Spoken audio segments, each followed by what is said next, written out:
Além disso, também possuem propriedades medicinais e terapêuticas. Você saber um pouquinho disso já é um ponto positivo, né não? Agora imagina você mesmo cultivar essas ervas. Ter elas ali, ó, prontinha para o uso. Ah, tá fazendo uma comidinha, vai lá, pegou, pôs, gostou?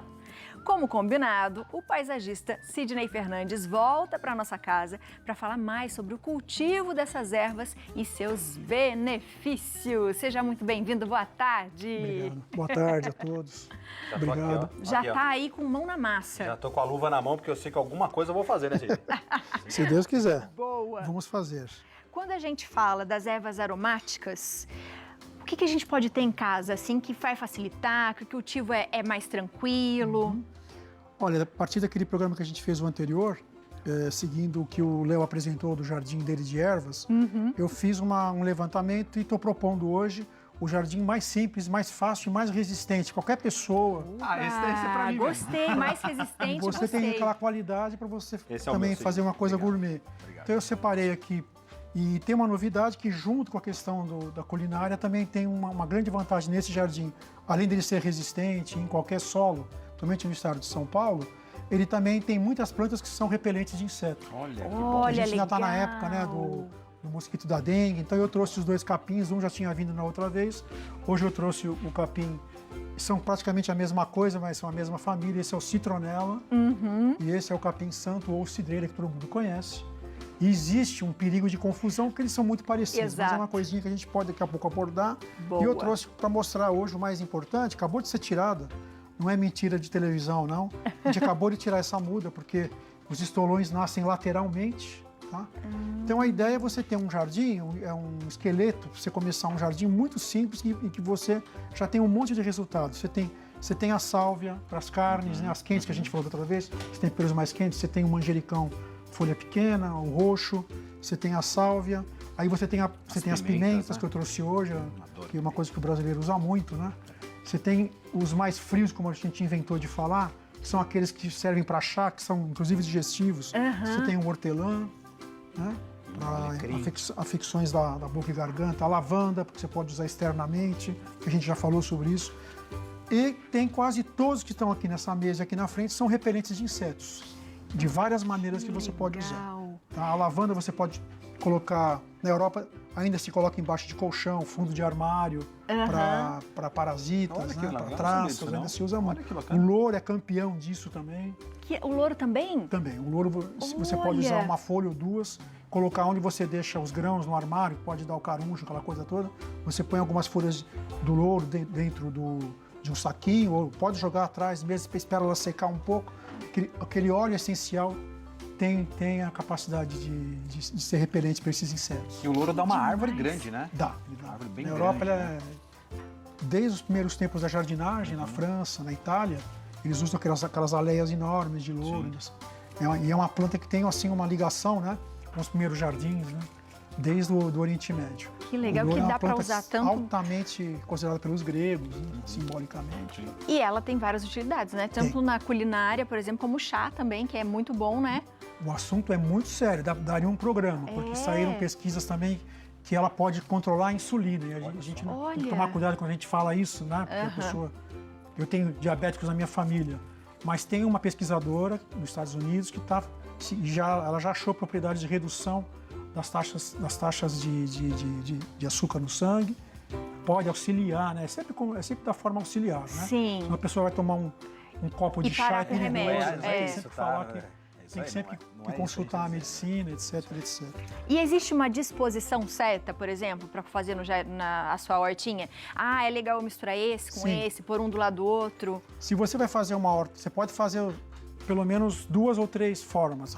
Circulares, já é bastante conhecido. Você põe os maiores, como os manjericões, no meio, o manjericão, no centro, o louro como um arbusto, controla ele sempre, os capins mais à frente, principalmente se o sol fizer esse movimento. Ó, vamos pegar esse pano aqui, faz de conta que o jardim está aqui, então você vai fazer um círculo aqui, vai colocar o que é maior no centro, os capins mais na frente, tá? As aromáticas altas, como, por exemplo, manjericão, alguma pimenta que fica um pouco mais alta, você coloca logo depois desses arbustos, como o louro, e os menores você vai pondo em volta. Pode fazer um círculo, principalmente se o sol fizer esse arco na sua casa. Se ele nasce a leste aqui, se o seu jardim ficar transversal a esse movimento, e isso dá para saber, hoje com a internet, até quem tem criança na escola, no primeiro fundamental, a molecada já sabe, né? Como é que acha o leste, todo mundo já sabe. Aquela brincadeira que a gente faz. Até pode fazer a família brincando junto. Se acha o leste, se esse arco for assim, você tem um aproveitamento de todo mundo. É muito mais fácil. Você não tem aquelas plantas que começam a entortar, uma planta começa a disputar Que pegou mais a luz que do sol outra. com a outra. E aí você pode aproveitar todo o resultado que você precisa para sua culinária.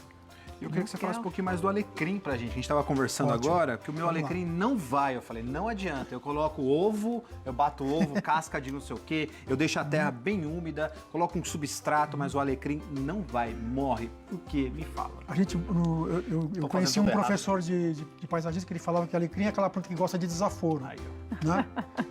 E ela, no Mediterrâneo, em muitos lugares que você for, a gente estava conversando sobre isso, Aham. elas crescem em lugares de solo pobre, muito vento, geralmente são arenosos. Na Itália você encontra muito, na Espanha também, naqueles lugares mais quase que semiáridos, tem muito vento, muita pedra, onde se planta os pés de azeitona para fazer azeite, onde se planta a uva, você encontra essas famílias de alecrim lá. Porque as variedades chegam a mais de 100, né? Tem árvore de todo tamanho. O solo dele tem que ser um pouco calcário. Então, se você usar um solo argiloso, vermelho, como você está vendo aqui, esse daqui veio de Cotia, de uma chácara de um amigo meu, de Cotia, fornecedor. E lá você tem um clima um pouquinho mais frio que a cidade de São Paulo, é um pouco mais alto, tem um vento o ano todo.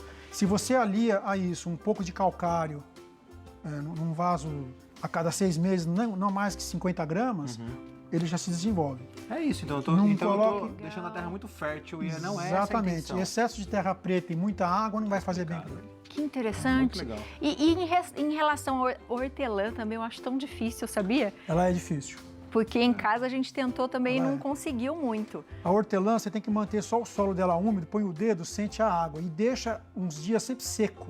Só volta a regar quando ela estiver bem seca. Muito seca. Ela precisa disso. E quando ela começar a invadir todo o vaso, você dá uma aliviada, ela solta uns cabelinhos, que são umas raízes capilares pequenininhas, nesses intervalos aqui. Aí você vai cortando com uma tesourinha, vai aliviando e ela vai brotando do centro novamente. Tá? O que ela gosta? Ela gosta de humus de minhoca, esterco bovino no máximo, não precisa encher de adubo. Por exemplo, nunca aconselho usar adubo químico. Ela gosta de ter um período no solo que a gente chama de descanso. Então você não põe nada. Por exemplo, primeiro semestre você não dá nada para ela. No segundo semestre, quando entra a primavera, você põe uma colher humus de minhoca está ótimo. Tá? Um pouquinho de calcário, menos do que 50 gramas, talvez a metade do que você vai colocar no alecrim, você coloca na hortelã. Tá? E ela gosta também de ser abandonada. Larga ela num cantinho meio sombrio, que tem só o sol da manhã no jardim, Gosta que ela de ser começa, abandonada, que ela começa a rastejar. Olha, brincadeira que a gente e aí a faz. hora que a gente for lá, ela vai dar valor. Vai não dar é? valor.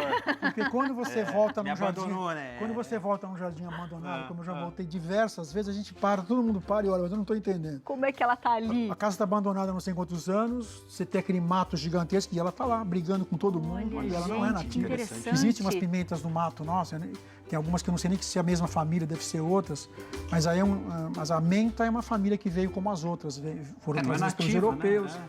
e ela se deu super bem. Só que esse comportamento dela, isso é explicado pela botânica, né? Ela passa a se chamar subespontânea, ela entra junto com a flora nativa do novo lugar que ela gosta do clima, como aconteceu aqui em São Paulo, e ela começa a ocupar espaço como se ela fosse uma planta nativa. O nome disso é subespontânea. Que Que interessante. demais, que demais. Dessas outras, tem mais algumas que a gente tem que tomar mais cuidado, assim? Sim, em São Paulo o excesso de... ela precisa mesmo... Agora ela vai começar a ficar legal, a sálvia. Quanto mais seco o ar, mais a sálvia fica linda. Você tem jardins, por exemplo, em Campos do Jordão, em Cunha, de sálvia. Algumas sálvias estão dessa altura, assim, e ela dá aquela flor que a cor é mais forte que a lavanda. Então você põe aqueles capins tipo Texas, aquele bronze, os arranjos são maravilhosos. E na cidade de São Paulo é muito difícil. Agora, talvez, como infelizmente nosso ar é mais seco, né, por questões até ambientais problemáticas, eu já vi algumas sálvias maiorzinhas em São Paulo. Mas fora de São Paulo é que ela vai bem. Então, para culinária, num jardim onde você tem o sol forte e você tem certeza que a umidade não é tão grande quanto para o manjericão, você põe a sal